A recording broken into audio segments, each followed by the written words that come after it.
ஏய் எங்க போற? நான் அவர் ஆயிஷாவை கண்டுபிடிச்சு கொடுக்க போறேன். இது உனக்கு தேவையில்லாத வேலை. முதல்ல கிளம்பு. எது தேவை தேவையில்லைன்னு எனக்கு தெரியும். அது கேக்குறீங்க நீங்க யார் ஃபர்ஸ்ட்? அதேதான் நானும் கேக்குறேன். இந்த ஆளை விட்டு பேசவே விட மாட்டாரு.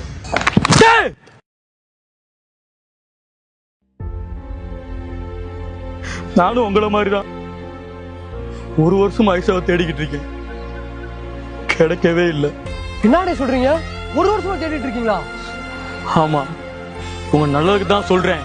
தயவு செஞ்சு போயிருங்க. அவர் இப்படி பார்த்துட்டு எப்பனே விட்டுட்டு போக முடியும்? எனக்கு இந்த குடிக்கிற பழக்கமே இல்லை. எப்ப இந்த ஐசாவை தேட ஆரம்பிச்சனோ அதுல இருந்து தான் குடிக்கவே ஆரம்பிச்சேன். நீ அதே மாதிரி அவனை ஆசைப்படுறியாடா?